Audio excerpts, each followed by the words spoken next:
بسم اللہ الرحمن الرحیم انا اعطیناک الکوثر فصل لربک وانحر ان شانئک هو الابتر اما بعد۔ تمام تعریفیں اس اللہ عز و جل کے لیے لائق و زیبا ہیں جو تمام جہانوں کا بنانے والا اور اسے پالنے والا ہے، اور درود و سلام اس کے آخری نبی محمد صلی اللہ علیہ وسلم پر۔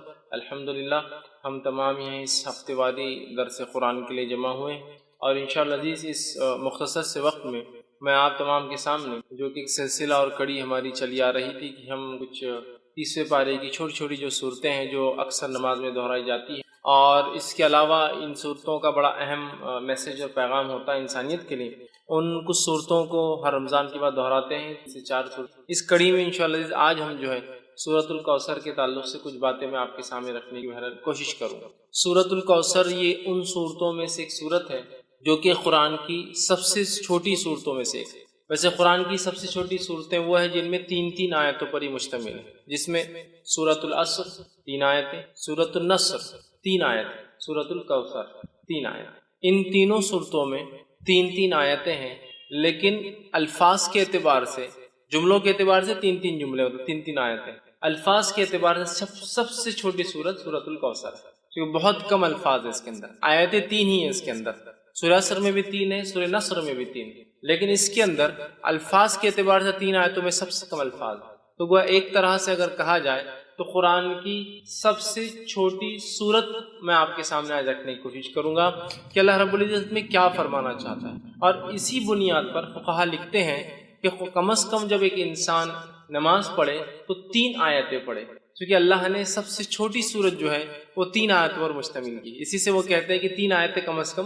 چھوٹی ہو تو پڑھنا چاہیے، ہاں اگر بہت بڑی ہو سے آیت الکرسی ہے تو ایک بھی کفایت کر جاتی ہے، لیکن اگر چھوٹی پڑھنے تو پھر 3 کم از کم پڑھے۔ وہ انہی صورتوں کی بنیاد پر کہ اللہ نے ایک سورے کے لیے کم از کم جو ہے کوانٹٹی یا جو آیتوں کی نمبرنگ طے کی ہے وہ 3 ہے، یاد رکھیے۔ بہرحال ہم قرآن کی سب سے چھوٹی صورتوں میں سے ایک صورت کا جو ہے چونکہ تینوں 3 آیتوں پر مشتمل ہے، اس کی جو ہے تفصیل دیکھنے کی جو ہے کوشش کریں گے، اس لیے کہ اس صورت کے اندر بہت اچھا ایک میسج اور پیغام ہے۔ اس صورت کے تعلق سے جو ہے یہ بات میں علماء نے اختلاف کیا ہے کہ یہ مکی ہے مدنی، کچھ نے کہا نہیں مدینے میں بھی یہ ہو گئی تھی، کچھ نے کہا نہیں یہ مکہ میں ہوئی تھی۔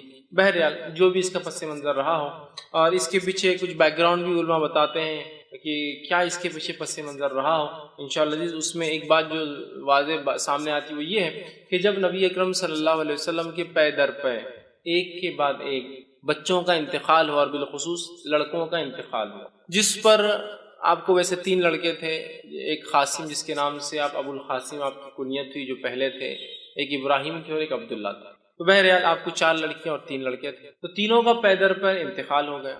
جب تینوں لڑکوں کا انتقال ہوا تو مشرکین خوشی منانے لگے، کیونکہ مشرکین، اور جیسا آج ہمارا بھی حال ہے، ایک مادہ پرست ٹوٹلی میٹریلسٹک سوسائٹی میں ہم لوگ رہتے ہیں، جس میں مادہ اور انسان کیا پزیس کرتا ہے، کیا اس کے پاس ہوتا ہے، اس سے اس کی عزت اور توقیر ہوتی ہے۔ اور اسی کڑی کے اندر ایک اور چیز جو سماج کا بہت بڑا مسئلہ بھی ہے وہ یہ ہے کہ لڑکوں کا ہونا اور نہیں ہونا۔ جب نبی اکرم صلی اللہ علیہ وسلم کو لڑکے نہیں ہوئے، اس سماج میں جس سماج میں لڑکے فخر کی علامت تھے، لڑکوں کی زیادتی پیدائش کے اعتبار سے سماج کے اندر ایک بہت بڑا رتبہ رکھتی تھی، اس سماج میں جس سماج کے اندر لڑکیوں کو زندہ دفنا دیا جاتا تھا اور لڑکوں کو رکھا جاتا تھا، اس سماج میں نبی اکرم صلی اللہ علیہ وسلم کے پے در پے ایک کے بعد ایک 3 لڑکوں کا انتقال ہونا گویا مشرکین کے لیے ایک طرح سے آپ کے مشن کے انسکسیسفل ناکامیاب ہونے کی ایک دلیل تھی۔ تو مشرکین میں سے کچھ لوگوں نے خوشیاں منائی، آوازیں اٹھائی، اور کہا کہ ابتر عربی زبان میں کہتے ہیں اس انسان کو جس کے پیچھے کوئی نہ ہو۔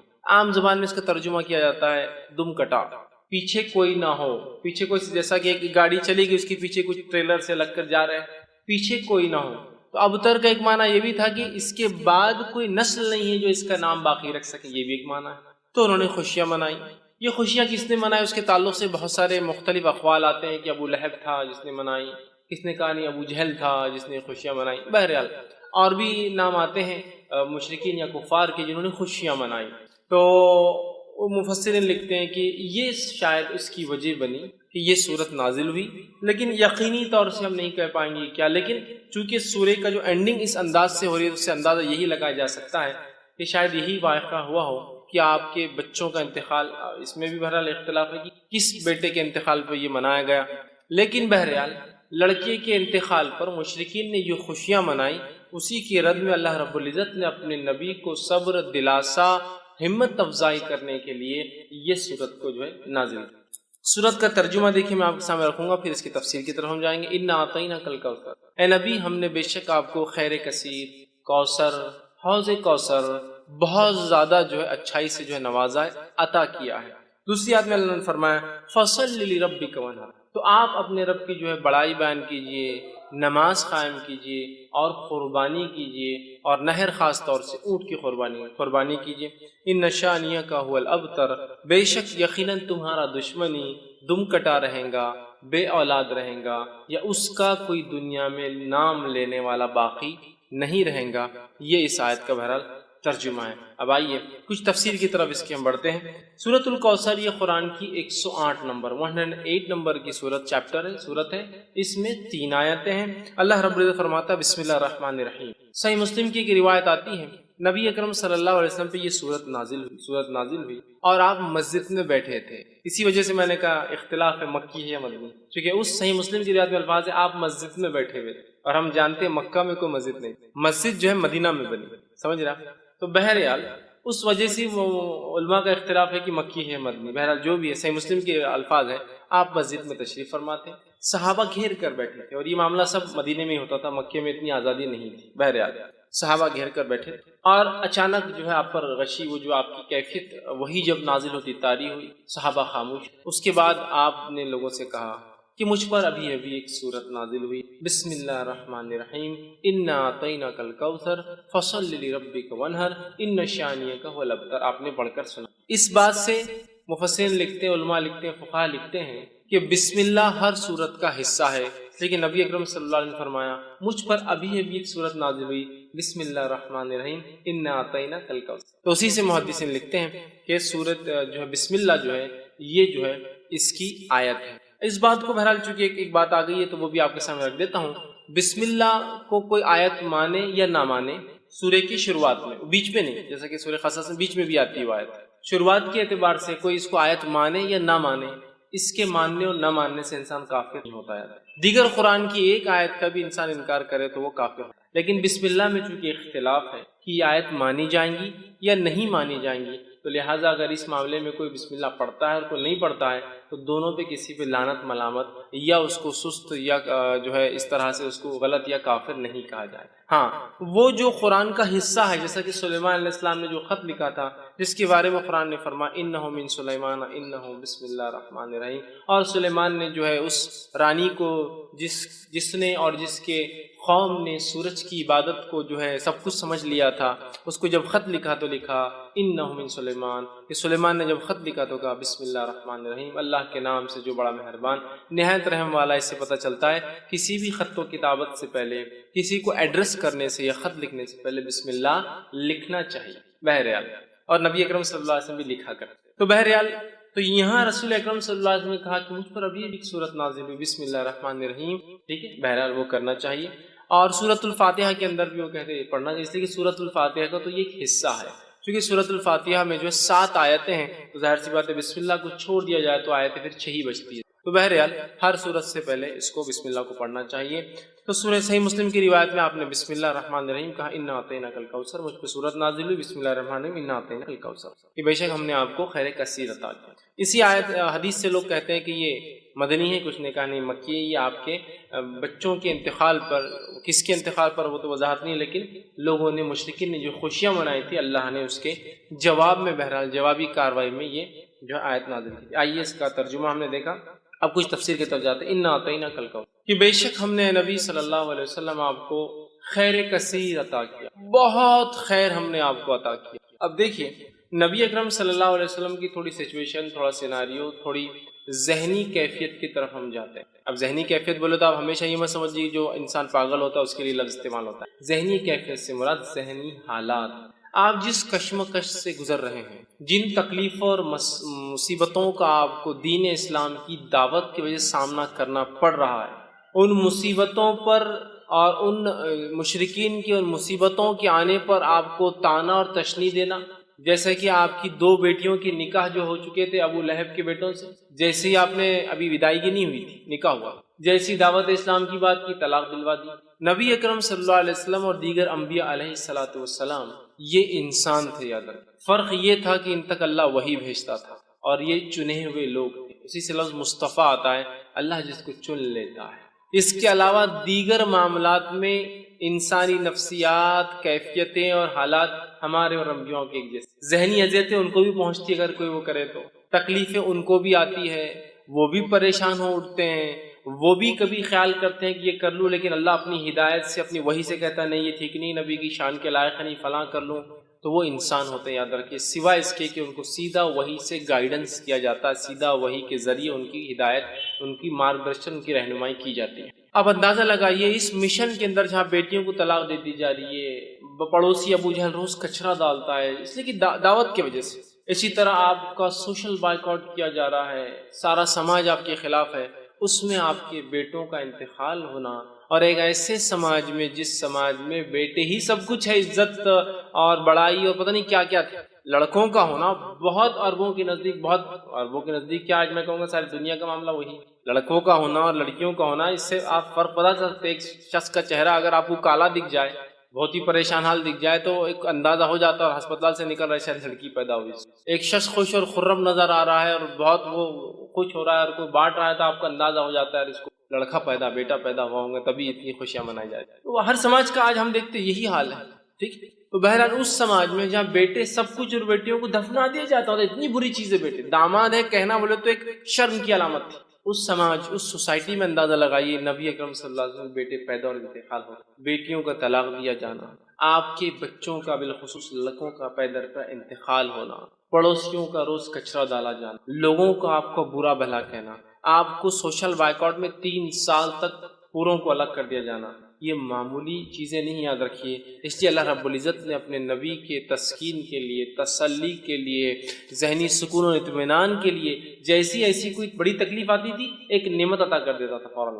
جیسے کہ مثال کے طور پر نبی اکرم صلی اللہ علیہ وسلم کے جو ہے محبوب چچا، جس نے بڑی اسلام کے خلاف تو نہیں تھے، قبول تو نہیں کیا، لیکن خلاف بھی نہیں، بہت سپورٹ کیا، بہت سپورٹ، اتنا کہ 3 سال کے عام بائیکاٹ میں وہ بھی ساتھ، کہا کہ جب تک میں زندہ ہوں میرے بھتیجے کو ہاتھ نہیں لگا سکتا، ٹھیک۔ تو جو ہے ابو طالب جو تھے، یہ اسلام تو نہیں لائے لیکن بہت سپورٹ میں تھے، اتنے سپورٹ میں تھے کہ اپنے بیٹے علی سے کہا، جب اللہ کے رسول صلی اللہ علیہ وسلم دعوت دی کہ اے علی جو ہے تم اپنے بھائی جو ہے محمد کی بات، مطلب میرے بھتیجے کی بات، محمد کی بات جو ہے تم ماننا، اس لیے کہ وہ سچ ہے، لیکن سماجی پریشر دیکھیے کیا ہوتا ہے، خود ایمان نہیں لائے، ہے نا، اب اندازہ لگائیے اس، ٹھیک۔ تو جو ہے تکلیف دی جا رہی تھی اس زمانے میں، اس ستم میں، انہوں نے آپ کی مدد کی، یہ انتقال کر جاتے ہیں، مشرکین جو ہے خوش ہوتے ہیں۔ اور یہ بات بھی یاد رکھیے، بلال رضی اللہ عنہ ایک طرف ہے، اور جو ہے سمیہ رضی اللہ عنہا کو جو ہے شہید کیا جا رہا ہے نا، اور کئی خاندانوں کو جو غلام تھے اور کمزور تھے مالی اعتبار سے، تکلیف جن میں لڑکوں کی، مردوں کی کمی تھی، جو عربوں میں طریقہ دبا دیا جاتا تھا، تکلیف دی جا رہی تھی، اسی سماج، اسی سوسائٹی کے اندر جو ہے ابو طالب کا نبی اکرم صلی اللہ علیہ وسلم کو مدد کرنا، یہ بہت بڑی بات تھی، بہت بڑا سپورٹ تھا یہ، اور اتنا بڑا سپورٹ تھا کہ ان تمام کو تکلیف دی جا رہی تھی، لیکن رسول اکرم صلی اللہ علیہ وسلم کی طرف کوئی آنکھ بھی ایک عام زبان میں اٹھا کر نہیں، مطلب جو تکلیفیں دوسروں کو پہنچ رہی تھی اس کے مقابلے میں آنکھ بھی اٹھا کر نہیں دیکھ رہا تھا۔ کیوں؟ اس لیے کہ سب کو پتا تھا کہ ابو طالب لیڈر ہے، ایمان تو نہیں لائے ہیں، محمد صلی اللہ علیہ وسلم کے دین پر تو نہیں ہیں، لیکن پورا سپورٹ ہے، ہاتھ تو نہیں لگا سکتے، یہی وجہ تھی کہ ہاتھ نہیں لگایا۔ اور جتنی باتیں آتی ہے کہ آپ کا گلا دبایا گیا، آپ کے اوپر اونٹ کی وجڑی رکھ دی گئی، یہ تمام باتیں ان کے انتقال کی بات، تب تک تو کسی نے ہمت نہیں کی، یہی وجہ تھی۔ ان کا انتقال ہوتا ہے تو آپ کے ایک یہ ذہنی سپورٹ بھی تھے، چچا تھے، بڑی محبت تھی، اور والد کے بعد جو ہے، اور دادا کے بعد انہوں نے ہی پالا، والد تو انتقال کر گئے تھے پہلے، دادا نے وہ کیا، اور دادا کا انتقال بھی 6 سال کی عمر میں ہو گیا، تب سے لے کر انہوں نے کفالت اور مددگار بھی تھے اسلام کے۔ دوسرا فوراً اس کے بعد جو ہے آپ کی بیوی کا، جو اب تک ایک ہی بیوی تھی آپ کی، خدیجہ رضی اللہ عنہا، ان کا بھی انتقال ہو جاتا ہے، آپ بڑے غمزدہ اور مایوس، ایک طرح سے آپ جو ہے پریشان ہیں، ایک طرف چچا کا سپورٹ جو دین کے لیے مفید تھے، ایک طرف بیوی کا سپورٹ جو گھر سے ایمان والی تھی اور مدد کرتی، پہلے ایمان والی، یاد رکھیں پہلے ایمان لانے والوں میں یہی شامل، فرسٹ جو کسی نے اسلام لایا وہ ایک عورت تھی، پہلا جو اسلام کے لیے شہادت دی وہ بھی ایک عورت تھی، بہرحال تو پہلی تھی، آپ غمزدہ ہوئے، اللہ نے آپ کو معراج کا سفر معراج اسی وقت ہوئی نا، دونوں کے انتقال کے بعد معراج ہوئی، سفر کرا دیا تاکہ وہ جو غم اور وہ ذہنی تکلیف تھی ہٹ گئی جب غائب کے معاملات آپ دیکھ کر آ گئے. تو اللہ ایسے ہی کرتا ہے. اب دیکھیے نبی کو تکلیف دی جا رہی ہے، بیٹے کا انتقال ہو گیا، لوگ مذاق اڑا رہے ہیں، ایک آیت آ رہی ہے، ایک سورت آ رہی ہے، غم کی کوئی ضرورت نہیں. یہ کہہ رہے ہیں کہ تمہارا لڑکا انتقال کر گیا، تمہارا بیٹا مر گیا، کوئی مسئلہ نہیں، نہ آتا ہی نہ کل کوثر، ہم نے تم کو خیر کثیر عطا کر دیا نا، کیوں تم غم کر رہے ہو چھوٹی موٹی چیزوں پہ دنیا میں جو کھو رہی ہے تم؟ خیر کثیر عطا کر دیا، بہت زیادہ خیر ہم نے آپ کو اے نبی نواز دیا.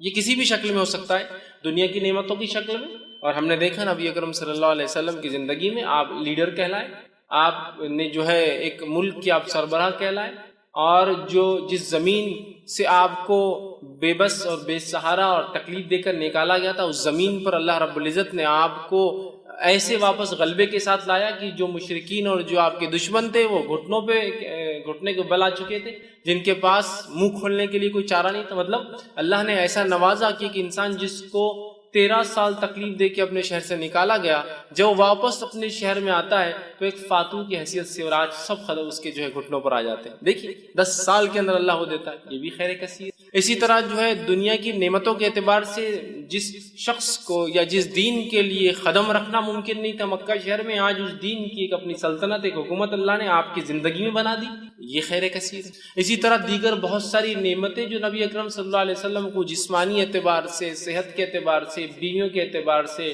اولاد میں لڑکیوں کے اعتبار سے دی گئی، اور صحابہ کے اعتبار سے جو ساتھی اور دوست دیے گئے، یہ بھی خیر کثیر اس میں شامل ہے.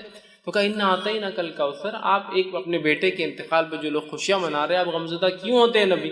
ہم نے تو آپ کو خیر کثیر عطا کر دیا، بہت کثرت سے خیر عطا کیا. اس کا ایک معنی یہ بھی آتا ہے جو مفسرین لیتے ہیں، ہم نے آپ کو حوض کوثر عطا کیا. حوض کوثر کیا ہے؟ حوض کوثر جنت کی ایک نہر ہے. وہ نہر کے اطراف کے بہت سارے حالات، وہ کیسی دکھتی ہے، کیا ہوتی ہے، بہت ساری تفصیلات ہوتی ہے. ایک روایت میں آتا ہے اس کے اطراف پرندے بھی ہیں. ابو بکر صدیق رضی اللہ عنہ بیٹھے تھے کہ اللہ کے رسول، نہر کا پانی تو بڑا اچھا ہوگا. تو کہا شہد سے بھی زیادہ میٹھا ہے، دودھ سے بھی زیادہ سفید ہے، ٹھیک ہے، بڑی اس کی خصوصیتیں.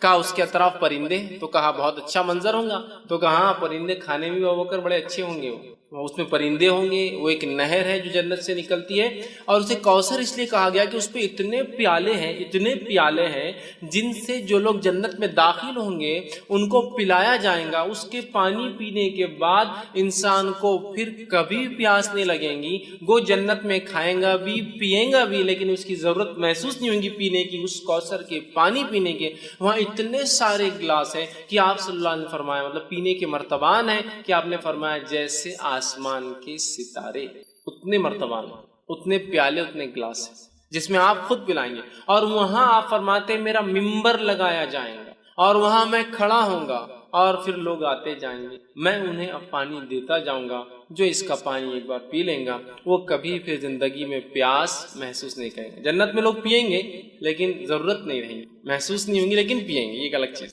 مطلب آپ کو کوئی چیز کی ضرورت نہیں لیکن پھر بھی آپ رکھتے ہیں اس کو، ایک الگ چیز. تو یہ کوثر ہے. تو کہا ہم نے آپ کو حوض کوثر عطا، جس کا پانی پی کر لوگ پیاس محسوس نہیں کریں گے، جس پہ اس کثرت سے لوگ پانی پئیں گے، جس کی وجہ سے کوثر اسے اس کثرت سے پیالے ہیں، اور ہر ایک انسان کو ایک پیالہ. اور آسمان کے ستارے کتنے ہیں؟ میں سمجھتا ہوں یہ ممکن نہیں ہے ہمارے لیے. ٹریلینس آف سٹار صرف ایک ایک چھوٹی چھوٹی گیلیکسیز میں ہوتے ہیں، ٹریلینس. تو اتنے اس کے پیالے، اسی وجہ سے کوثر کہا. تو ہم نے آپ کو حوض کوثر عطا کیا. حوض کوثر کا جو واقعہ صحیح مسلم میں آتا ہے، آپ نے فرماتے میرا ممبر لایا جائے گا، میں کھڑا ہوں گا، لوگ آ رہے ہوں گے، میں پانی پلا رہا ہوں گا، اور کچھ لوگ آ رہے ہوں گے تو انہیں دھکے دے کر پیچھے کیا جائے گا. میں کہوں گا فرشتوں یہ میری امت کے لوگ ہیں، انہیں آنے دو، انہیں آنے دو. فرشتے کہیں گے اللہ کے رسول صلی اللہ علیہ وسلم آپ کو نہیں پتا آپ کے جانے کے بعد انہوں نے کیا کیا. آپ سب کہیں گے کیا کیا؟ وہ کہیں گے انہوں نے آپ کے جانے کے بعد آپ کے دین میں بدعتیں ایجاد کی. بدعت مطلب نئے نئے کام کیے، نئے نئے اعمال کیے جو آپ نے نہیں بتائے تھے. آپ سب کہیں گے سحقاً، دور لے جاؤ، میں نظر دور لے جاؤ، اس لیے کہ میرے جانے کے بعد یہ کیا دین کے ساتھ انہوں نے. تو بدعتی لوگ اس حوض کوثر پہ سے پانی نہیں پی. اس سے ایک مسئلہ یہ بھی نکلتا ہے نبی اکرم صلی اللہ علیہ وسلم کو امت کے اعمال کا پتہ نہیں، اسی لیے آپ کو کہا جائے گا آپ کو پتہ نہیں کیا کیا گیا. لیکن یہاں لوگ ایک چیز لاتے نہیں، نبی اکرم صلی اللہ علیہ وسلم یہ تو پتا ہوگا کہ میری امتی ہے نا. تو یاد رکھیے یہ تو آپ کو بتایا جائے گا، اور ہر امت پہچانی جائیں گی. کچھ روایتوں میں آتا ہر کسی کے پیچھے جھنڈے ہوں گے، فلیگز ہوں گے جس سے پہچانے جائیں گے کون ہے. یہ تو کوئی ناممکن بات نہیں کہ اللہ کے رسول پہچان لیں گے. تمام انبیاء پہچان لیں گے اپنی امت کو. ہر امت ایک جھنڈے تلے ہوں گی، فلیگز ہوں گے ان کے، وہ کیسے واللہ عالم پہچانے جائیں گے.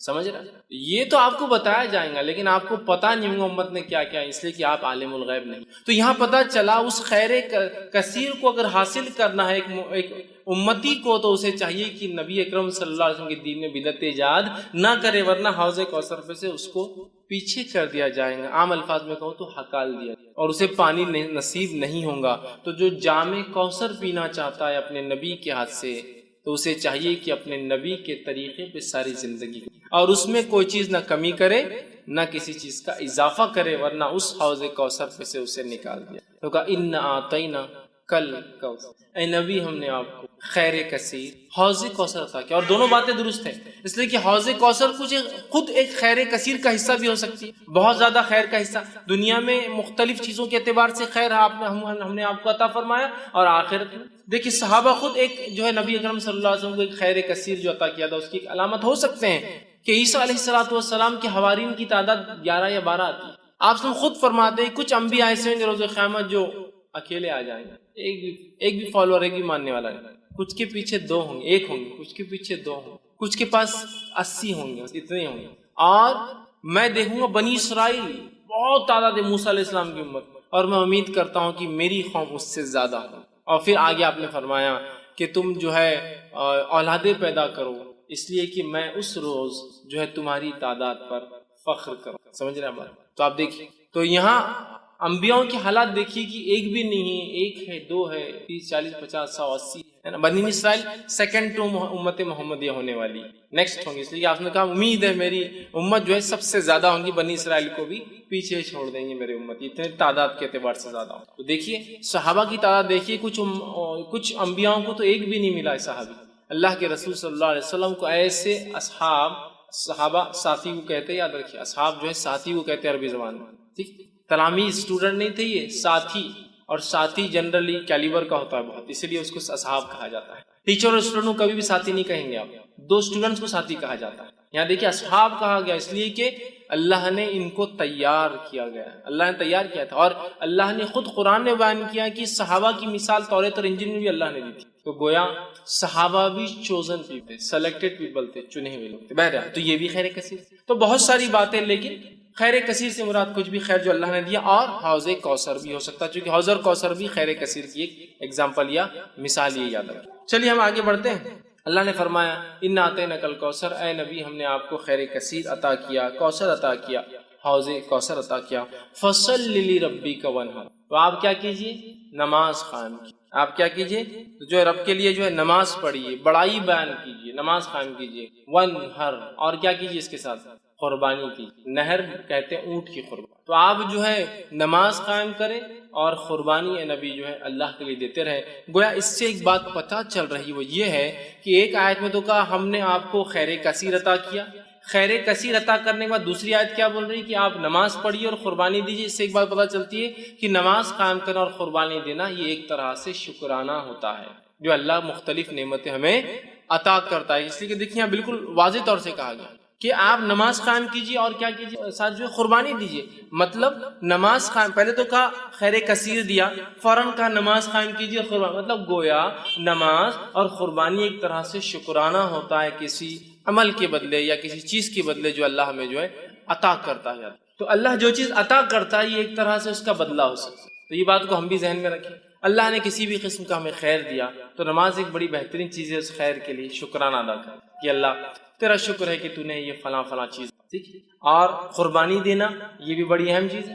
قربانی دینے سے اللہ خوش ہوتا ہے، جیسے کہ آپ صلی اللہ نے فرمایا 10 ذی الحجہ کو، جس کو عام زبان میں بقرعید کہتے ہیں، 10 ذی الحجہ کو جانور ذبح کرنے، نہر خون بہانے سے زیادہ کوئی عمل اللہ کو بہت محبوب عمل ہے قربانی ہے. کہ اللہ ہم جانور کی قربانی دے کے اعلان کرتے کہ وقت آنے پر ہر چیز تیری راہ میں ہم قربان کر دیں گے، اعلان ہوتا. تو یہاں کہا کہ فصل لربک، تو نماز قائم کی. تو گویا دیکھیے اشارہ ہو گیا ہے کہ اگر اللہ بھی ہمیں کوئی نعمت یا شکر دے تو ہم کیا کریں؟ نماز قائم کریں. اور نبی اکرم صلی اللہ علیہ وسلم کے تعلق سے ابوبکر صدیق رضی اللہ عنہ فرماتے ہیں اللہ کے رسول صلی اللہ علیہ وسلم کو جب بھی کوئی خبر پہنچتی اچھی، آپ سجدے میں گر جاتے. کوئی مصیبت آتی، کوئی آندھی آتی، کوئی طوفان آتا، کوئی پریشانی ہوتی، آپ مسجد کی طرف بھاگتے، مطلب نماز پڑھتے. خوشخبری آئی تو نماز، سجدے میں گرنا، مصیبت آئی تو نماز، نماز دونوں کے لیے حل ہے۔ اور اللہ نے اس بات کو سورہ بقرہ میں فرمایا، بیان بھی کیا، وَاسْتَعِينُوا بِالصَّبْرِ، مانگو اللہ سے صبر اور نماز کے ذریعے مانگنا ہے ہم کو یاد رکھنا۔ تو یہاں شکرانہ بھی ہے نماز، حاجت کے لیے دعائی ہے نماز، دعا کی ایک قسم ہے نماز، اللہ کا ایک فریضہ فرض کردہ ایک حکم بھی ہے نماز، بہت ساری چیزیں نماز ہے۔ نماز کے اتنے فوائد ہیں کہ ہم گنتے جائیں تو ممکن نہیں یاد رکھیں کہ ہم ایک جگہ جمع کریں، اتنے فوائد ہیں۔ بہرحال یہاں کا فَصَلِّ لِرَبِّكَ وَانْحَرْ، کہ آپ جو ہے نبی نماز قائم کی اور قربانی دیجیے اپنے رب کے لیے۔ تو یہاں قربانی کا حکم دیا گیا، نماز کا حکم دیا۔ ہم بھی جب بھی اللہ تعالیٰ کو نعمت عطا کرے تو ہم بھی قربانی دیں، نماز پڑھے اور قربانی دیں۔ تو کہا فصل، تو نماز قائم کرے، وانحر، اور قربانی دیں۔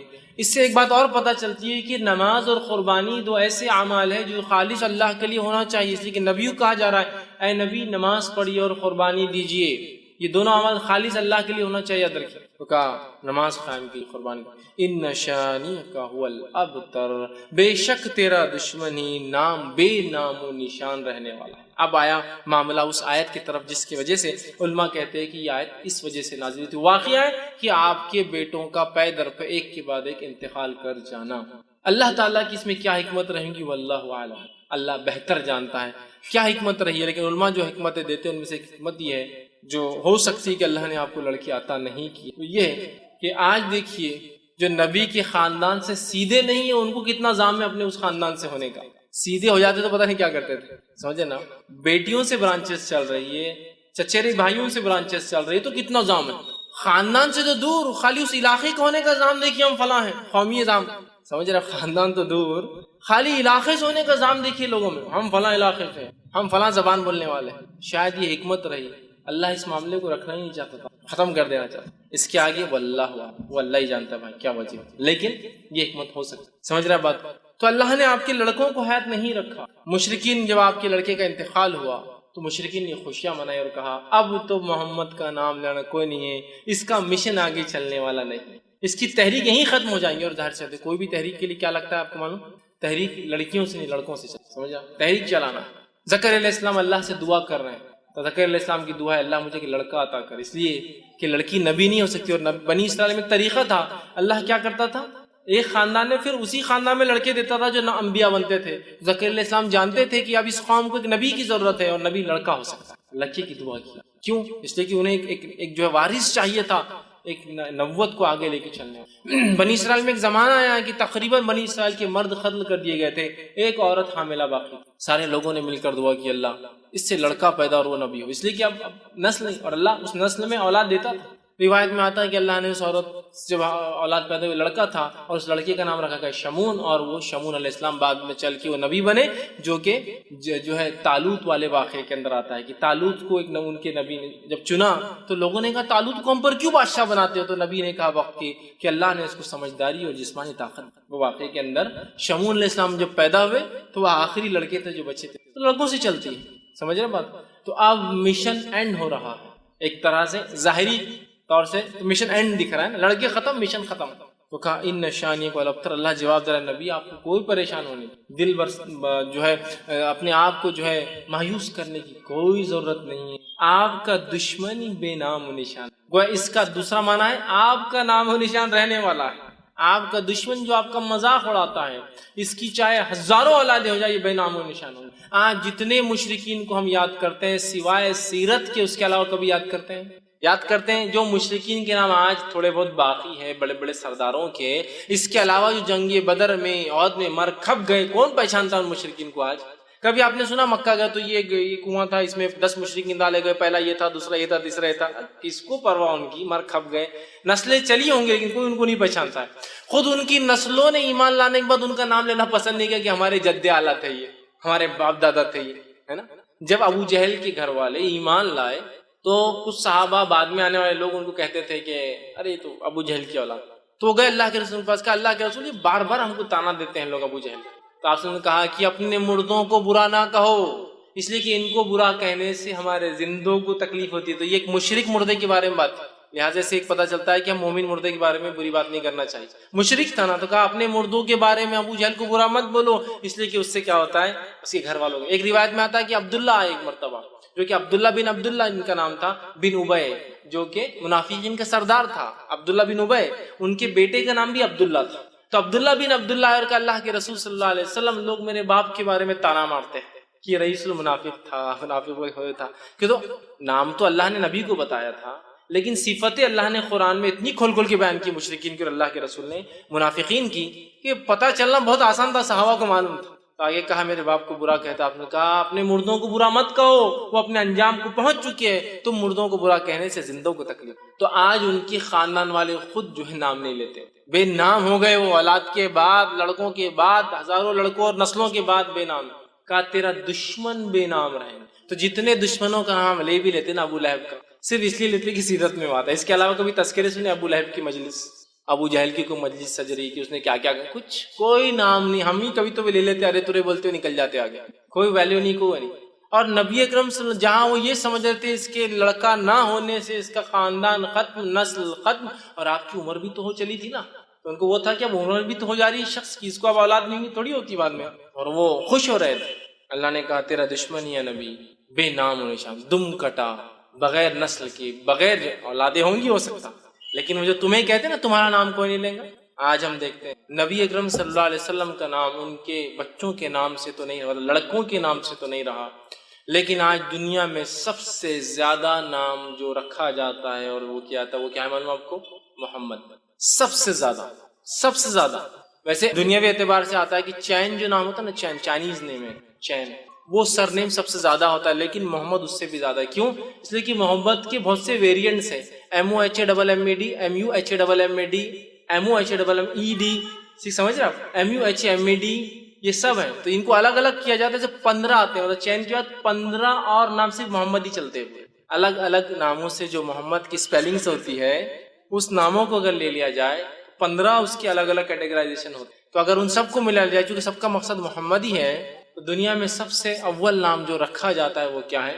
محمد. کچھ نہ بھی ہو تو کم از کم اپنے بچوں کے نام میں والدین پہلے محمد اور پھر فلاں رکھتے ہیں. دیکھیے اللہ کے رسول صلی اللہ علیہ وسلم کوئی لڑکا تو زندہ نہ رہا، لیکن ہر لڑکے کا نام مسلمان محمد رکھتے.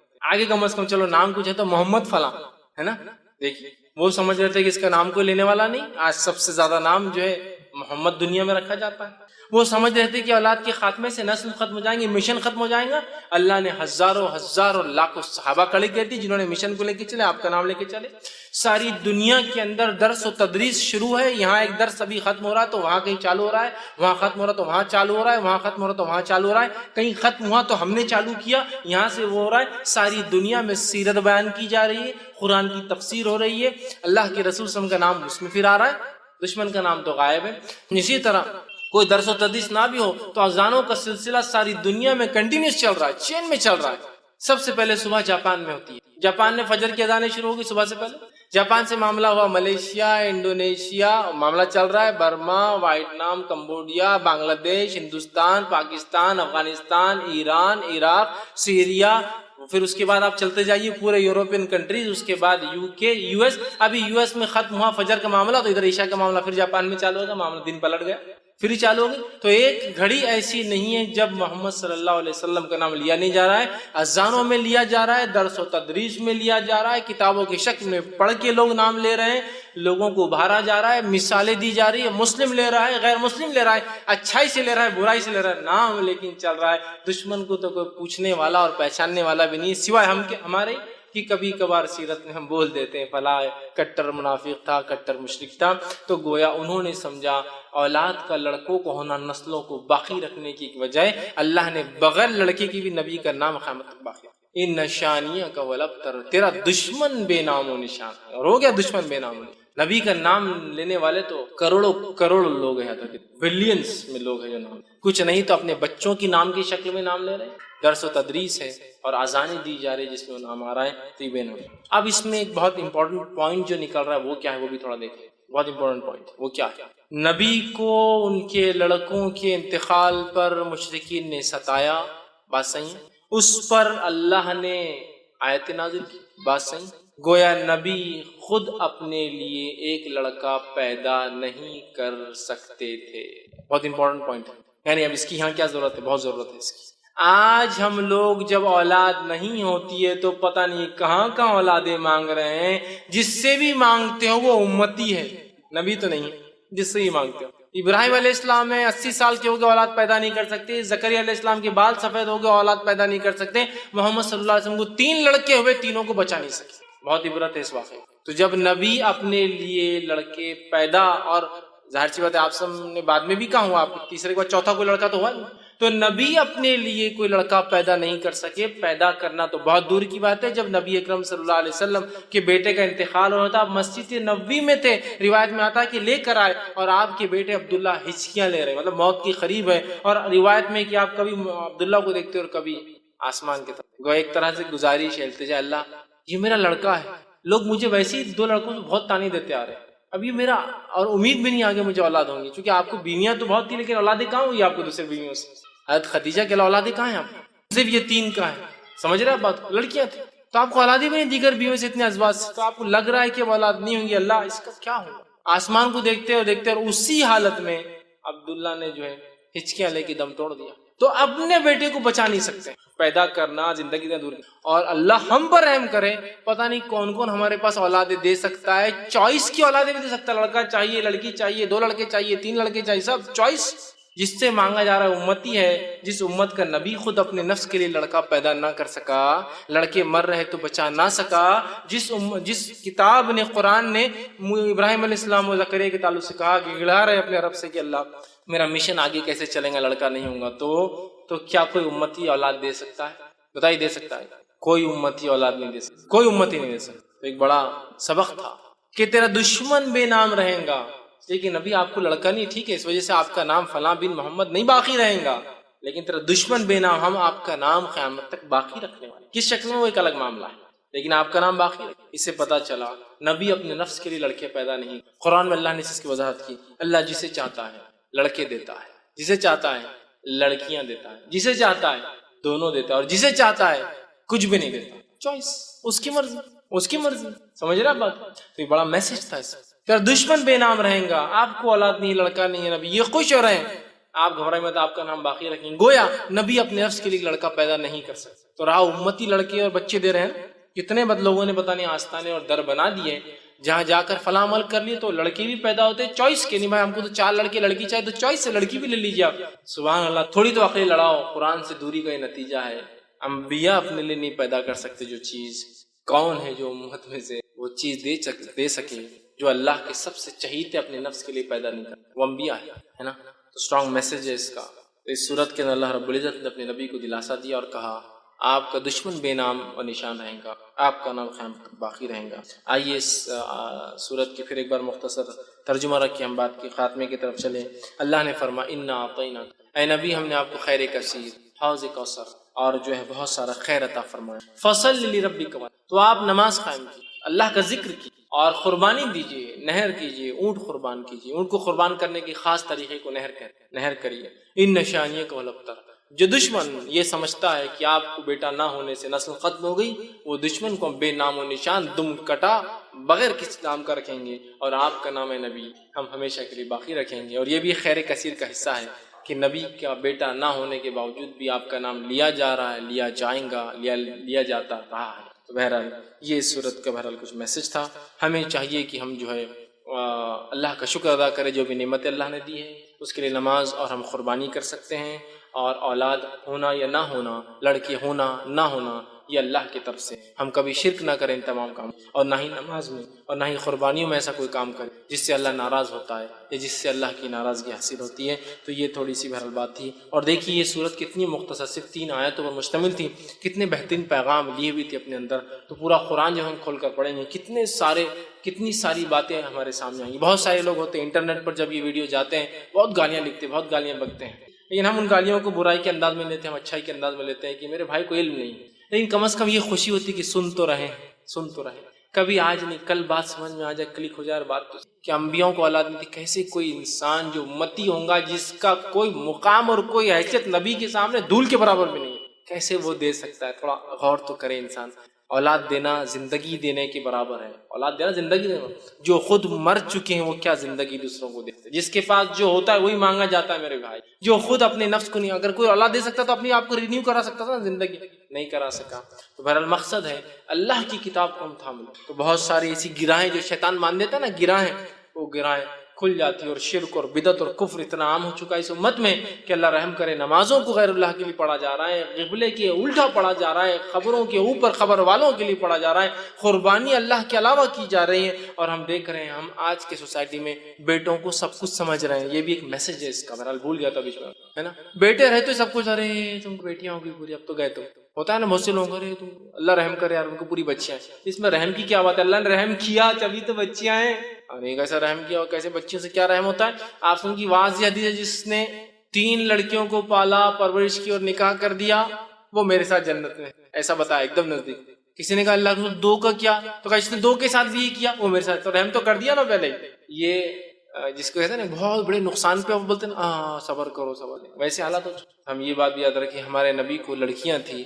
لڑکیوں اور لڑکوں کی وجہ سے نام باقی نہیں ہوتے ہیں, نام باقی ہمارے اعمال کی وجہ سے, اخلاص کی وجہ سے. بہت سارے لوگ جن کی نسل ہی آگے نہیں چلی, جنہوں نے نکاح ہی نہیں کی, کیا ان کے نام نہیں لیتے؟ بڑے بڑے علماء دیکھیں, بہت سارے ایسے جنہوں نے شادی نہیں کی. حالات وقت زمانہ نہیں آیا, جیلوں میں زندگیاں گزار دی, جوان ہوئے جیل میں ہوئے, بوڑھے ہوئے جیل میں, مر گئے جیل میں, شادی نہیں کی. نام لیتے ہیں نا, نام لیتے ہیں ان کے کام کی وجہ سے. سمجھ رہے ہیں آپ بات کو؟ تو لہٰذا یہ کوئی مایوسی کی شکل نہیں ہے جن کو لڑکا نہیں ہو وہ ڈپریسڈ ہے, کیوں لڑکا نہیں ہو رہا, ہے نا. اور لڑکا نہیں ہو رہا, یا پھر اللہ نے لڑکیوں کی نعمتیں عطا کی تو پریشان ہے کہ اب ان کا بوجھ کیسے حل کریں گے, ان کو کیسے پالیں گے, کیسا بڑا کریں گے. زمانہ تو یوں آ رہا, زمانہ کیوں آ رہا ہے؟ میرے بھائی تو رزاق نہیں ہے, میں رزاق نہیں ہوں, رزق دینے والا کوئی اور ہے. جب میں پیدا ہوا تھا تو مجھے جب کھلایا تو مجھے پوری امید ہے جتنا میرا بچہ پیدا ہوا جو لے کے آیا وہ کھا کے جائیں گا. اور یہ بات یاد رکھیے, میرے رزق کی فکر مجھے نہیں ہوتی ہے, میرے رزق کی فکر کسی نے کر لی ہے. اور میرا رزق جب میں اپنے ماں کے پیٹ میں 4 مہینے کا تھا وہ لکھا جا چکا ہے, وہ تو مجھے ملنا ہی ہے. بس میرا کام اس کے لیے میں کوشش کروں, یہ تو میرا ایمان ہے نا.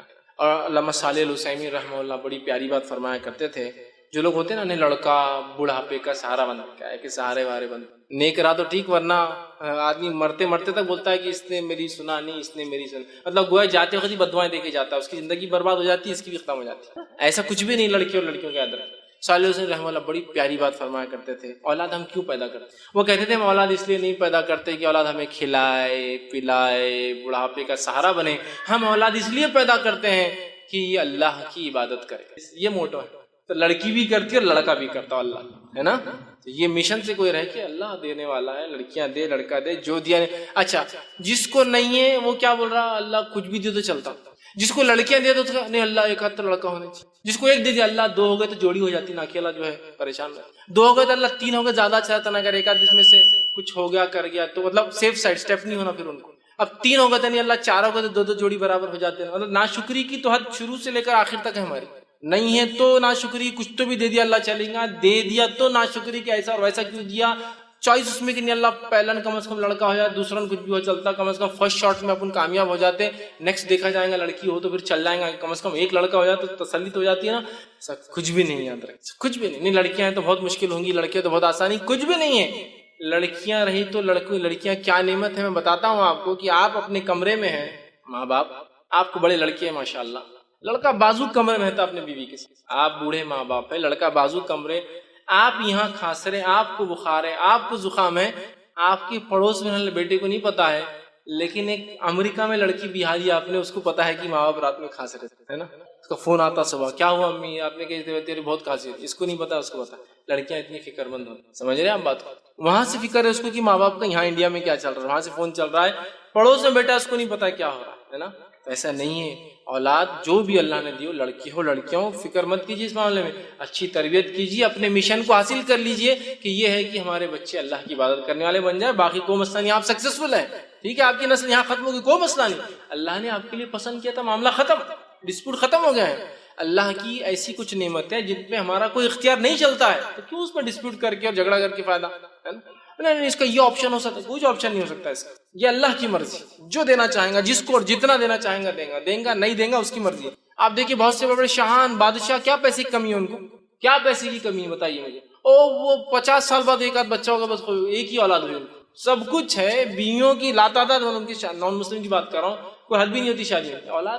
جاپان کا جو کنگ ہے اس کو اولاد ہی نہیں پریشان، کتنی شادیاں کر لی اب تک، ایک اولاد ہوئی تو پورا جاپان خوش ہو رہا تھا، 50 سال کا ہو گیا تو اولاد ہوئی، اب کوئی تو وائرس ملا، سمجھ تو پیسہ ہے۔ دیکھیے اب ہم سوچ رہے ہیں رزق کی کمی نہ ہو جائے، دیکھیے مال دولت ہے، اولاد یہ اللہ کی نعمت ہے، اللہ جس کو دینا چاہتا دیتا ہے، نہ دینا چاہے نہیں دیتا ہے۔ نبی اکرم صلی اللہ علیہ وسلم خود اللہ نے لڑکے نہیں دیے، تو لڑکے ہونا نہیں ہونا یہ نعمت، مطلب اچھائی برائی دونوں چیز کی ہوتی ہے، لیکن کوئی بھی انسان لڑکیوں کی پیدائش پہ غم نہ منائے، برا نہ سمجھے، اس لیے کہ خود نبی اکرم صلی اللہ علیہ وسلم کو اللہ نے لڑکے نہیں دیے۔ اگر لڑکے کا ہونا ہی خیر کی اور اچھائی کی علامت ہو تو اللہ اپنے نبی کو کبھی بھی اس خیر سے محروم نہیں، سمجھے۔ بہرحال خیر یہ چند باتیں تھی جو اس صورت کا میسج تھا، ہمیں چاہیے کہ ان چیزوں کو لے قرآن کا مطالعہ کرے تاکہ بہت ساری باتیں کھلتی ہے، شیطان جو گرہ باندھ دیتا ہے، دور کرتا ہے ہدایت سے، وہ بھی ہم راستے پر آتے ہیں اور صحیح چیز کو ہم سمجھ پاتے ہیں۔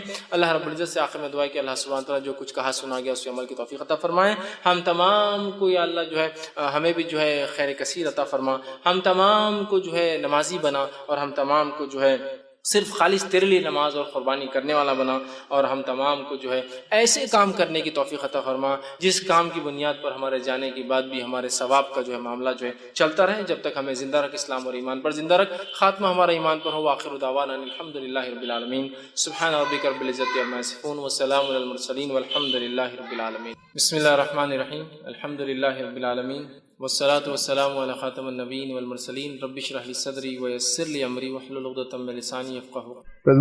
قربانی کون سے موقع پہ کرنا چاہیے اور کون سے جانوروں کی کرنا چاہیے، اس کی وضاحت کریں۔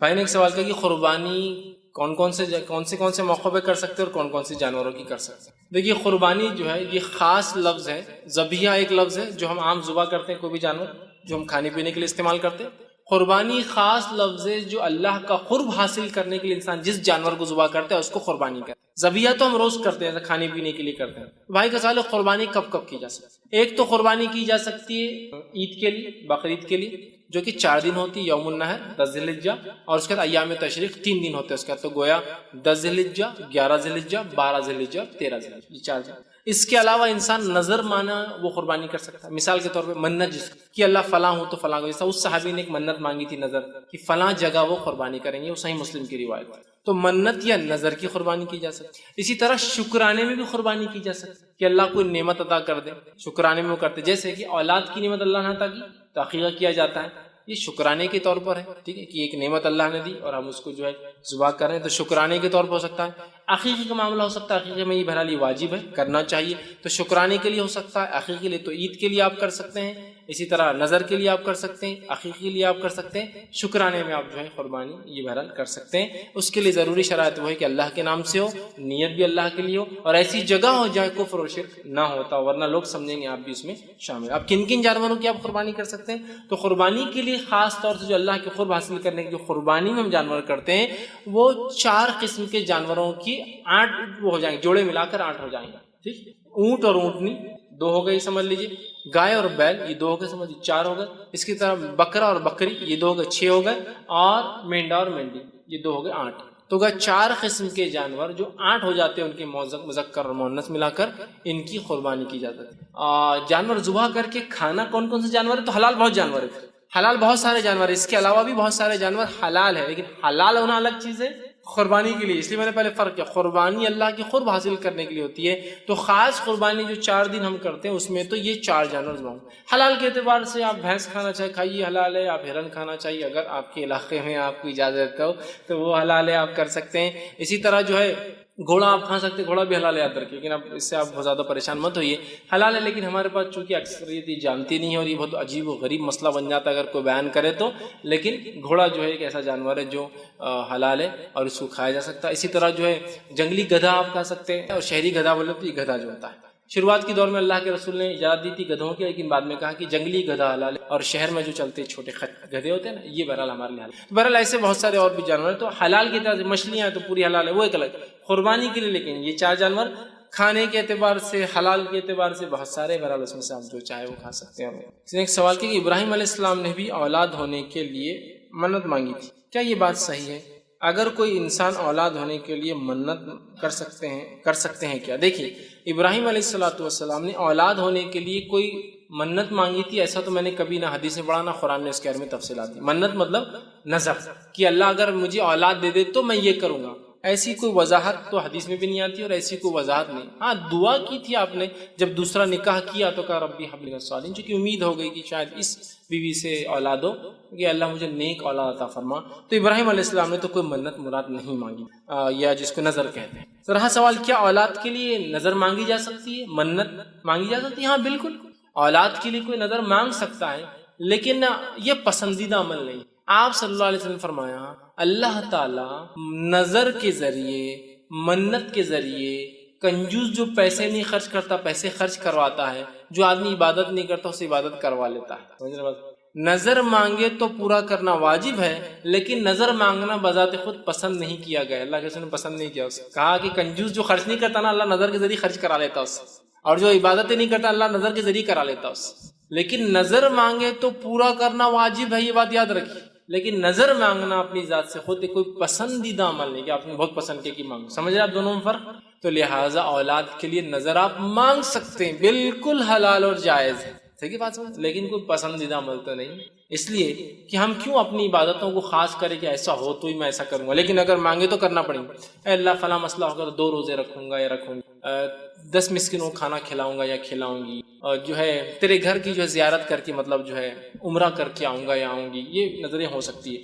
یا جو ہے کسی مسکین کو 2-4 ہزار روپے اللہ دیو فلاں چیز دوں گی یا دوں گا، بالکل جائز، مانگ سکتے، کوئی مسئلہ نہیں، پسندیدہ نہیں ہے لیکن بالکل حلال ہے، آپ مانگ سکتے۔ تو اگر اولاد نہیں کسی کو تو بالکل اللہ سے نظر مانگ سکتا ہے، لیکن نظر مانگنے کا پورا کرنا ضروری ہے، اور اتنی بڑی نظر مت مانگ لیجیے کہ بعد میں خود پچھتا ہے۔ جیسے ایک خاتون نے بازار کہا ہم نے نظر مانگی تھی بچہ پاس ہو گیا تو کیا، وہ بھی کیا پاس ہو گیا، 12th، ایسا بھی نہیں کوئی IAS ایگزام یا UPSC اور MPSC میں پاس ہو رہا تھا، وہ 12th میں۔ نظر کیا سنیے آپ، 1000 روزے 12ویں کے لیے، اگر 1000 تو مطلب first year, second year, third year اور MBBS اگر کر رہا تو پھر تو 1000 کے حساب سے 5500 روزے ہو جائیں گے 5.5 سال۔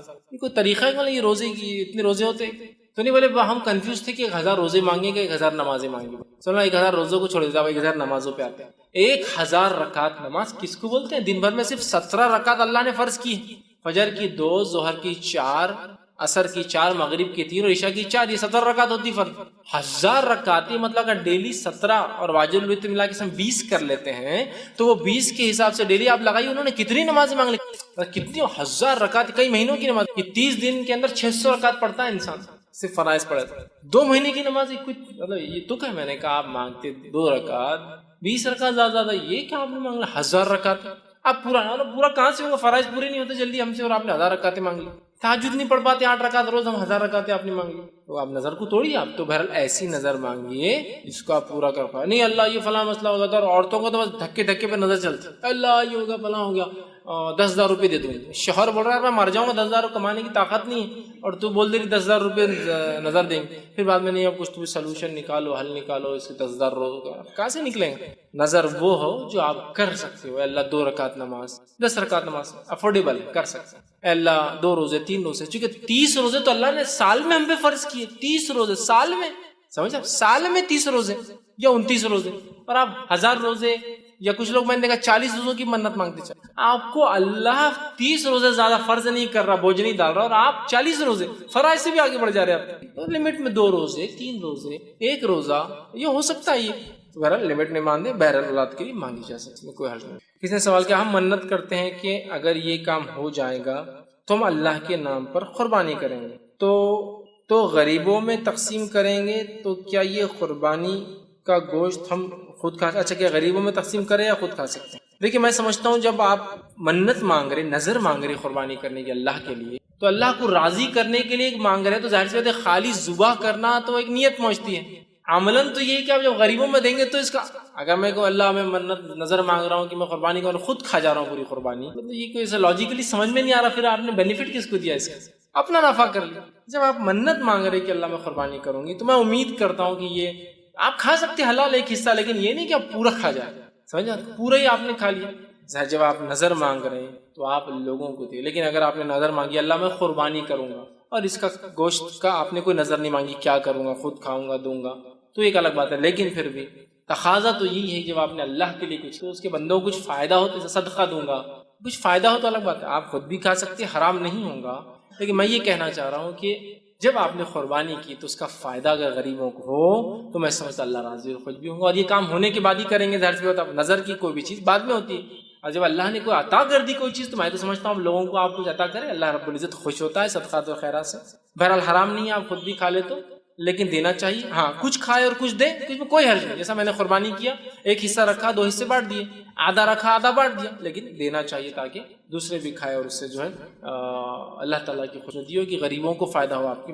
آپ نے بتایا کہ لوگ لڑکی ہونے پر ناراض ہو جاتے ہیں کہ لڑکی ہوئی، اس کی آپ نے ایک وجہ بتائی کہ بڑھاپے کا سہارا لڑکا ہونا چاہیے، لیکن جس کو لڑکے بھی ہے اور اس کو لڑکی ہوئی تو وہ بھی ناراض ہوتے ہیں۔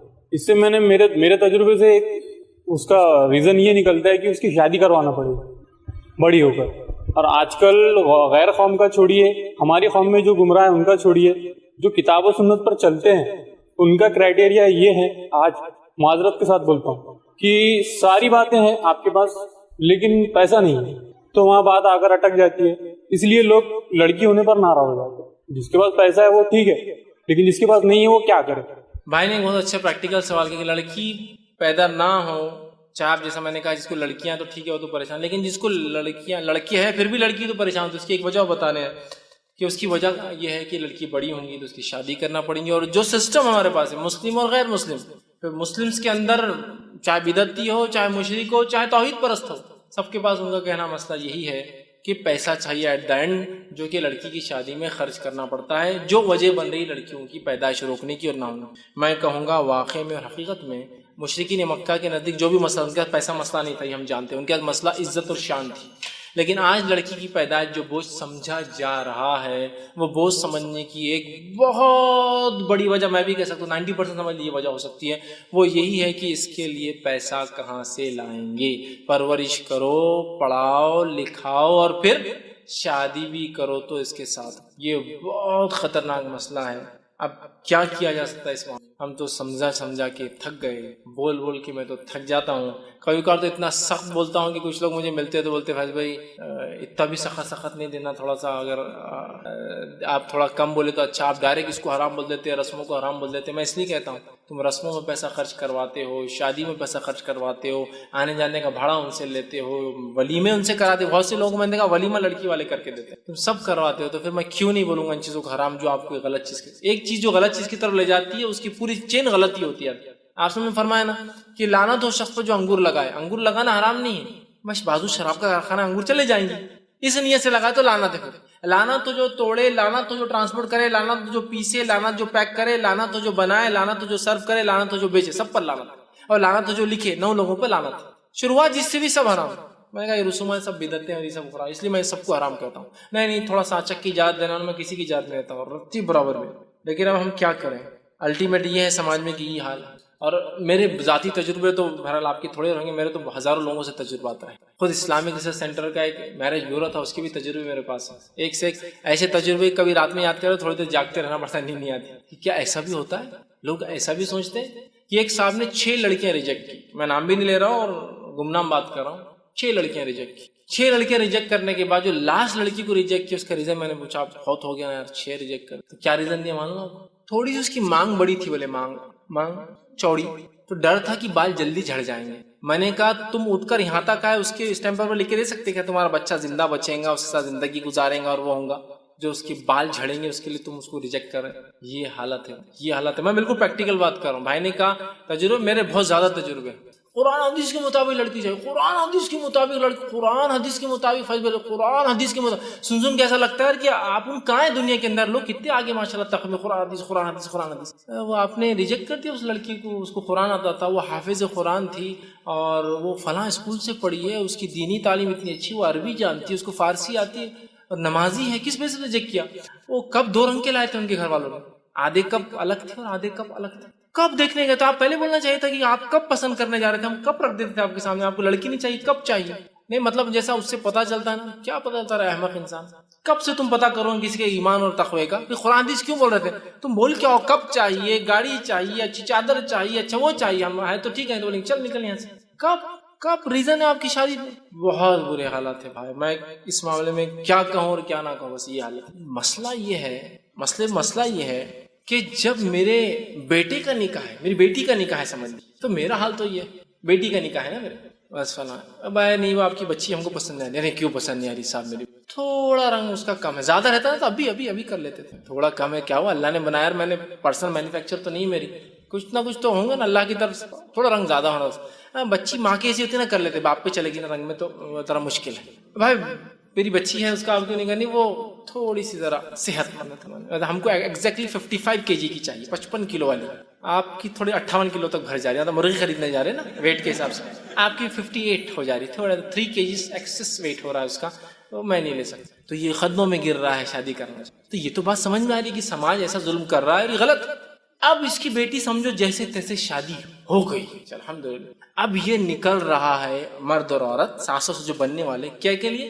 بہو تلاش کر۔ تب پرانے واقعات یاد رکھنا چاہیے نا، ہم نے کیسا ہوا تھا، وہ اپنی بچی کیسے کیسے ریجیکٹ کیے تھے لوگوں نے، اپن کتنے پریشان ہو گئے تھے، اپن نے اب دوسروں تک ملے، اب تو بھی وہی دلدل میں اور کیچڑ میں پڑا ہوا ہے۔ پھر نہیں، آپ کی بچی تھوڑی اگر گوری ہوئی تو ارے پھر ابھی اللہ نے کو چٹکے دیا اور ایک سہولت دیا، پھر وہی حرکت۔ تو میں نے اس لیے ایک لیکچر میں کہا تھا کہ جب عورتیں زیادہ کرتی، عورت جب داماد ڈھونڈنے کے لیے نکلتی ہے تو بھکاری کی شکل میں نکلتی ہے، کوئی تو کر لے بھائی، میری بچی تھوڑی کم کلر کی ہے، تھوڑی زیادہ صحت مند، بھکاری۔ اور جب بہو ڈھونڈنے نکلتی ہے تو پھر کنگ رہتی ہے، کنگ، ریجیکٹ، سب ریجیکٹ یہاں سے۔ اور پھر شانہ کوا کہاں بیٹھتا میں تو ہمیشہ بولتا ہوں جا کے، مجھے پتا ہے بھائی، مجھے بولنے کی شانہ کوا وہیں بیٹھتا ہے جا کے، مجھے پتا ہے کہ تو اللہ تعالیٰ نے ایسا نس پہ نشتہ دیتا، پھر اللہ تعالیٰ جا کر کہ پھر وہ زندگی بھر بولتا ہے یار غلطی ہوئی، یار دینداری، اب چھوڑے چھوٹتی نہیں، بھاگے تو وہ وہاں برابر آ جاتی، جا تم بھاگے تو تم سے دور ہو سکتے نہیں۔ اب وہ ہاتھ پیر جو سماج بولتا ہے بابا رکھو، تم نے کتنے لوگوں کو تکلیف دی، ان کے دل سے ہائے بدوائیں نہیں نکلیں گی کیا؟ تو یہ بھی ایک پریکٹیکل ایشو ہے۔ تو لیکن ریئل پریکٹیکل ایشو ہے کہ بچیوں کی پیدائش پہ جو آج ہم غم زدہ ہیں، اس کا ریزن یہی ہے پیسہ۔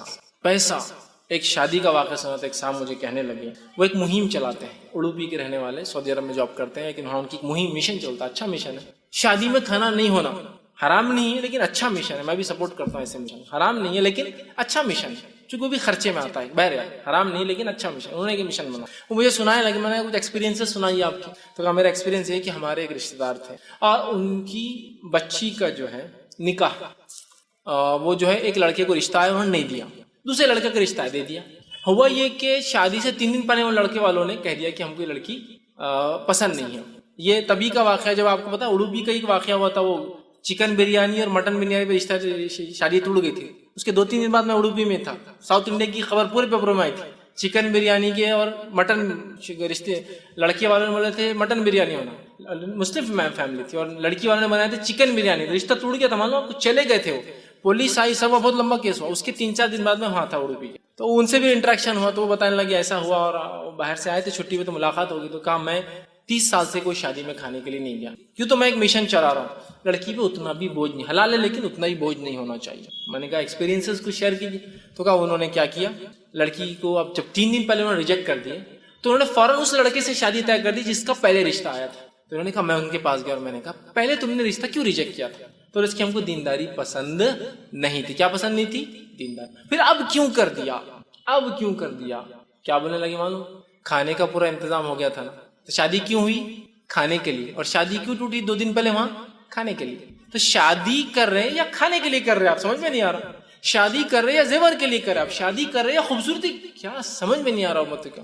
اور یہ سب میڈیا اور فلاں اور فلاں، اور دیکھیے ہم چاہے لاکھ بات کر لیں، اب پکچر جس کو ہم بولتے ہیں نا، ایک چائنیز مثال ہے، چین کی ایک مثال ہے کہ ایک تصویر 1000 الفاظ سے زیادہ بہتر ہے، ایک تصویر 1000 تقریروں سے زیادہ بہتر ہے۔ یہ سب ٹھیک ہے، ہم بول رہے ہیں کر رہے ہیں، ہم عملاً بتانا شروع کر دیں، سب مل کر کوشش کریں، عملاً ہم کچھ نہ کچھ ایسے نمونے رکھنا شروع کر دیں کہ ہم نہ لیں گے نہ دیں گے، ایک سسٹم بنا دیں۔ ہم لوگ اگر عمل کریں گے انشاءاللہ، چلیے چھوڑیے دنیا کیا کر رہی ہے، ہم ان سے اپیل بھی نہیں کر رہے۔ ہم جو 40-50 لوگ 100 لوگ یہاں جمع ہوتے ہیں ہر اتوار، عورتیں جو جمع ہو رہی ہیں وہاں 30-40، اگر ہم لوگ ٹھان لیں، میاں بیوی دونوں آ رہے ٹھان لیں اپنے بچے اور بچوں کی شادی ایسی ہونی ہے، چلو اپنی بچیوں کی شادی مجبوراً اپنے کو دینا پڑے، ایک الگ شکل ہے، لیکن بچوں کی شادی میں تو اپن بالکل برداشت نہیں کریں گے، تاکہ کم از کم ایک خاندان کو تو اپن سہولت دے یار اپنی طرف سے، ایک خاندان، یہ آخرت میں انشاءاللہ بہت اچھا بدلہ ملے. یہ اگر طے کر لے چلو لڑکیوں کا مجبور ہے، یا پھر ایسا طے کرے کہ ہم اپنے اندر ایک ایسا سماج سوسائٹی بنائیں گے کہ ہم ایک دوسرے میں لڑکیاں دیں گے تاکہ کوئی لین دین نہ ہو، پھر خود لوگ پیچھے چلتے. لوگوں کو آج لیڈرز کی ضرورت ہے جو ان کے پیچھے وہ چلے دے کر ایسی شادی ہوتی ہے کہ چلو، سمجھ رہے ہیں آپ؟ تو یہ بہت ضروری ہے. تو ہم کو مثالیں کریٹ کرنا، ہم کو نمونے دینا پڑیں گے. میری 1000 تقریریں بھی کچھ فائدہ نہیں دینے والی. ایک نمونہ کو خاندان میں دیکھیے، لوگ سسٹم شروع سب شادیاں ویسی کرتے ہیں، لیکن ہمارے پاس ایک چلن نہیں ہے. تو لڑکی واقعی میں آج جو بوجھ مانی جا رہی ہے وہ صرف وہ اخراجات جو اس کی شادی میں آتے ہیں اس کی وجہ سے مانی جا رہی ہے. اگر وہ شادی کے اخراجات ہم کم کر دینا تو یہ مسئلہ نہیں ہوگا. یورپ اور امریکہ میں عورتوں کی تعداد مردوں سے زیادہ ہے، حالانکہ دھڑلوں سے بچوں کو مارتے بھی ہیں، ٹھیک ہے، لیکن وجود میں آئے تو پیدا بھی کرتے ہیں بلا تفریق اور فرق کے پیدا کرتے ہیں لڑکی یا لڑکا. کیوں ایسا کرتے ہیں؟ اس لیے کہ ان کے پاس دہیج کا سسٹم ہے ہی نہیں، ان کے پاس سسٹم ہی نہیں نا ان کے پاس، جس کی وجہ سے ان کو کوئی تکلیف نہیں. لڑکی پیدا ہو لڑکا پیدا ہو، صحیح ان کے پاس. سمجھ رہے ہیں؟ اسلام تو اس سے آسان دین ہے. اس نے صرف یہ نہیں کہا کہ جہیز دینے کی ضرورت ہے لڑکی کو، اس نے کہا کہ لڑکے کو ضرورت ہے کہ لڑکی کو زندگی بھر دیتا رہے جس سے شادی کرے. ایک ایکسٹرا اس کو چیز دی جو یہ ویسٹ اور یورپ کبھی نہیں دے سکتا. ذمہ دار بنا دیا انہوں نے. کیا آزاد ہے، خرچ کی ضرورت نہیں ہے، لیکن جانوروں سے زندگی گزارتے بچے کس کے اس کو بھی نہیں پتا آپس میں. حالات یہ اسلام نے کہا نہیں، تم ساتھ رہو گے، پوری ذمہ داری پالو گے، ایک ایکسٹرا سہولت دی عورتوں کو. تو آپ دیکھیے تو یہاں لیکن حالات دیکھیں لڑکی کو مارا جا رہا ہے. آپ کو پتا ہونا چاہیے جب یہ سونوگرافی مشینز آئے تھے تو بہت سارے علاقوں میں پوسٹرز لگتے تھے 500 روپے خرچ کیجیے اور 5 لاکھ بچائیے. کیا تھے 500 روپے خرچ؟ جاؤ ڈیٹیکٹ کراؤ، لڑکی یہ معلوم ہو تو مار دو. 500 روپے خرچ کرو اور کتنے بچا لو؟ 5 لاکھ. جہیز دینا پڑیں گے نا، بڑی ہوں گی تو. اچھا انہوں نے وہ ایکسپینس ایڈ نہیں کیے جو زندگی بھر پالنے کا رہتا، وہ 5 لاکھ ایکسپینس، وہ 50 لاکھ اور یہ 55 ہو جاتے تھے. خالی شادی کا خرچہ ایڈ کیا تھا. 500 خرچ کرو 5 لاکھ بچاؤ، ہے نا. تو یہ سب تمام وہ چیزیں. اور ہمارے پاس بالخصوص ہندوستان میں جو سسٹم ہے، یہ سسٹم جیسا کہ ہندوستان کا جو کلچر ہے، اس کلچر میں مرد ظالم ہوتا ہے اور عورت مظلوم ہوتی ہے. عرب کلچر میں الٹا معاملہ ہے. گلف میں جائیے آپ، پوری بیوی وہ ظالم ہے اور یہ مظلوم بھاگتا رہتا ہے بیچارہ. وہاں کلچر پہ بھی ڈیپینڈ ہے. ہندوستان کا کلچر کیا لینے والا ہے، لڑکے لیتے ہیں، لڑکے زبردستی کراتے ہیں، رسومات کراتے، فلاں کراتے. عربوں میں کلچر ہم سے الٹا ہے.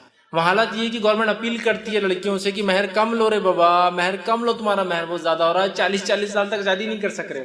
2 لاکھ 3 لاکھ 4 لاکھ ریال مہر ہوتا، لڑکے دے نہیں پا رہے. حضرت عمر کے زمانے میں یہ مسئلہ ہوا تھا، مہر لڑکیاں زیادہ لے رہی تھی. حضرت عمر نے ایک بار خطبے میں کہا میرا دل چاہتا ہے مہر کی رقم طے کر ڈالوں، یہ مسئلہ ہی ختم کر دوں، نوجوانوں کی شادی نہیں ہو رہی، لڑکیاں اتنا ڈیمانڈ کر رہی ہے.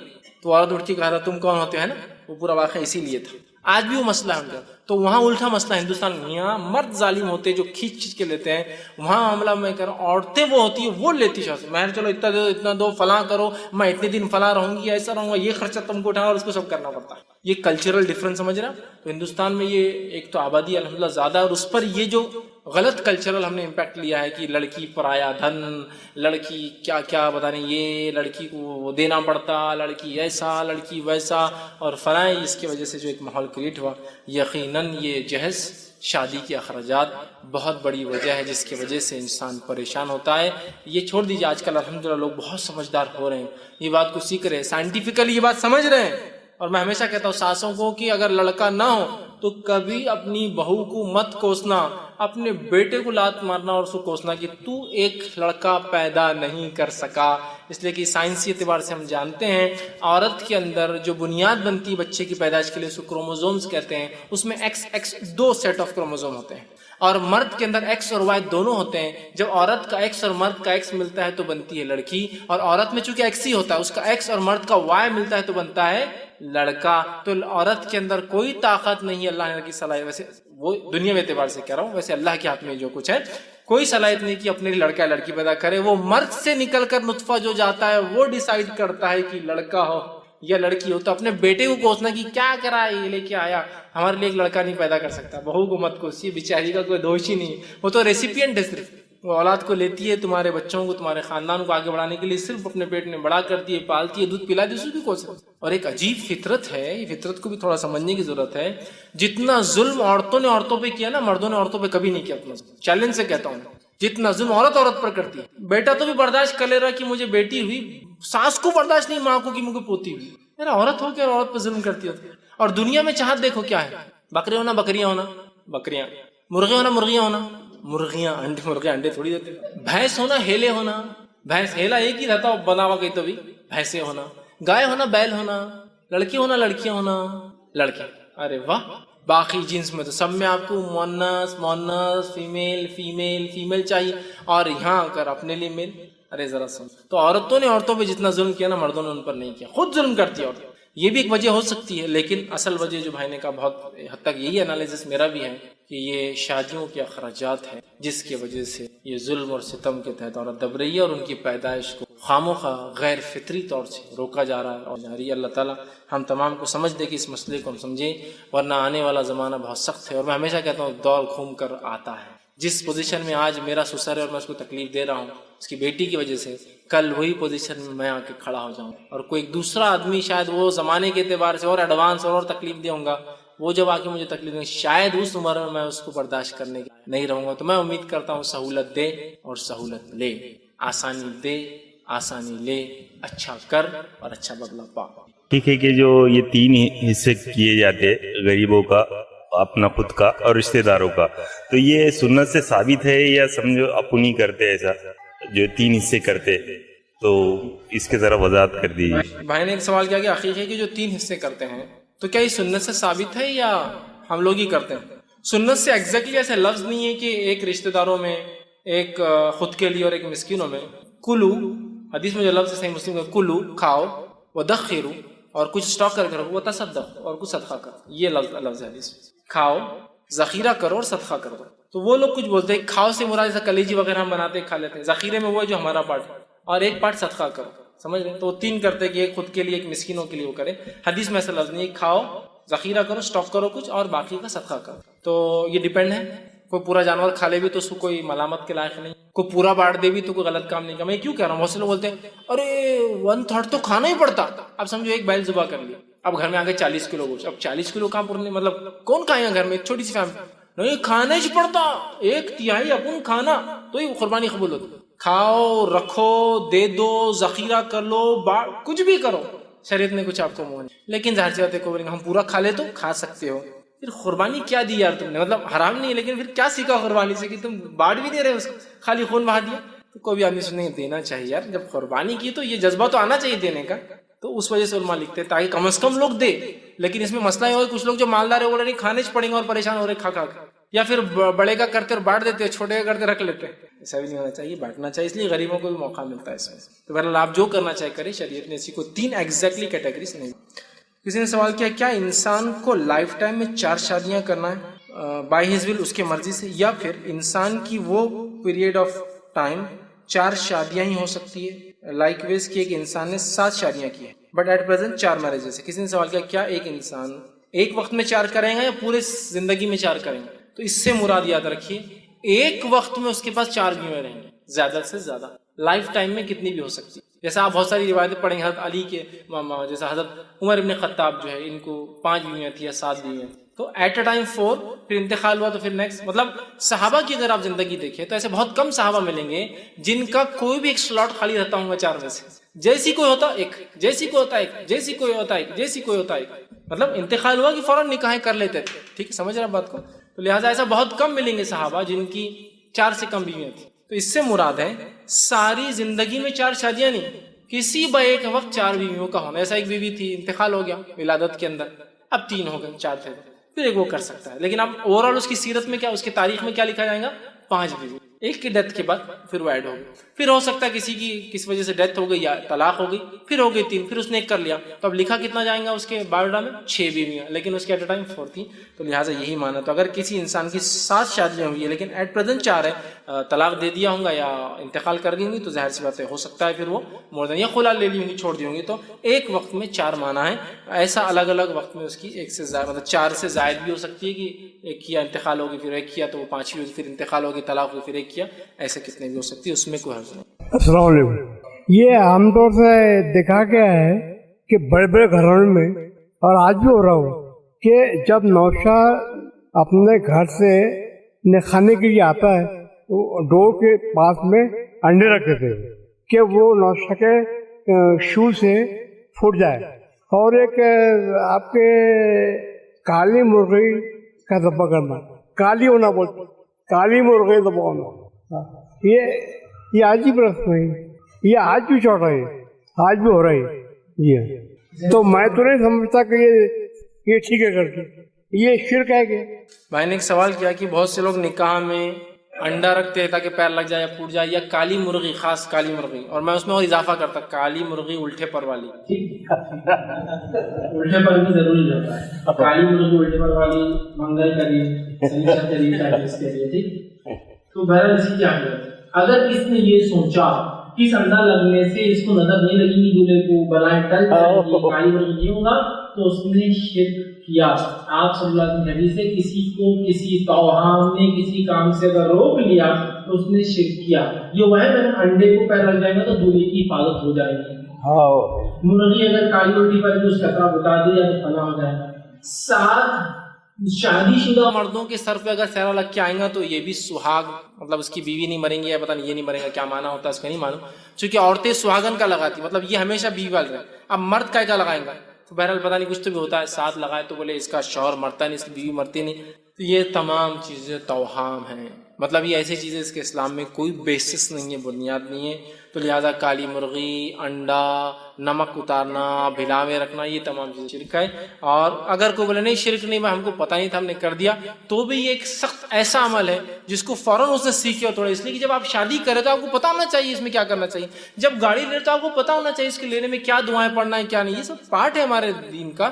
اب نہیں سیکھ کیا بولیں گے میں نے کر لیا تو نہیں چلیں گے، لہٰذا اگر اس عقیدے سے کیا تو اس نے ظاہر سے انڈے کو اپنا محافظ بنایا، اس مرغی کو اپنی بلاؤں کو ہٹانے والا بنایا، اسے تعویذ جو کام کرتا وہی ہو جا رہا ہے، لہٰذا یہ شریعتاً حرام ہے۔ اور السلام علیکم جی، عقیقے میں ایسا اکثر دیکھنے میں آتا ہے کہ ایک بیل یا گائے میں 7 حصے کرتے ہیں، تو کیا یہ جائز ہے، یا پھر ایک جان کے بدلے 2 بکرے دینا ایسا بھی کہا جاتا ہے، تو یہ کہاں تک درست ہے، کون سا صحیح پارٹ ہے اس میں سے؟ بھائی نے ایک سوال کیا کہ عقیقے میں لوگ بڑے جانوروں میں کرتے ہیں، حصے ڈالتے ہیں، 3 لڑکیاں ہو گئے، 2 لڑکے ہو گئے تو 7 ہو جاتے ہیں، لڑکوں کے 2 حصے 4 اور لڑکیوں کے 3 7، اور اس کے لیے انتظار بھی کیا جاتا ہے۔ عقیقہ ہو رہا بولے گھر میں، کس کا عقیقہ ہے تو بولے یہ بچے کا، اس کی شادیوں کی نانی عقیقہ اب کر رہے، اس کے بچے کا اور اس کا ملا کے کر رہے تھے، وہ بیل بن رہا نہیں تھا نا، مطلب بیل پورا نہیں ہو رہا تھا کمپلیٹ، تو روکے تھے ابھی، حالانکہ حدیث میں الفاظ ہے بچہ رہن ہوتا ہے عقیقے کے بدلے، رہن سمجھتے ہیں نا، کسی چیز کو لیتے ہیں تو کچھ رکھ کے لیتے ہیں، دینا چاہیے بہرحال، تو کیا ہوتا ہے تو یاد رکھیے ابن ابی شیبہ کی ایک حدیث ہے جو موضوع ہے، اس کی سند